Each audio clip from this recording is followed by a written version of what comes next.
ततस्तदा बहुविधभावितात्मनः कृतात्मनो जनकसुतां सुवर्त्मनः अपश्यतो भव दतिदुःखितं मनः सुचक्षुषः ప్రతిచరతో మహాత్మనః.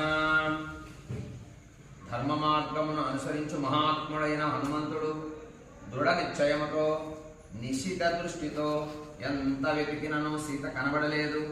అప్పుడు అతని మనస్సులో ఎన్నో భావములు చెలరేగెను. ఆ విధముగా సంచరించుచు అతడు విషాదమును పొందెను. తతస్తదా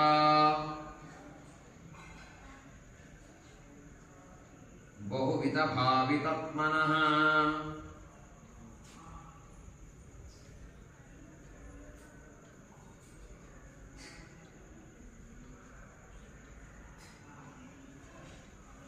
కృతాత్మనో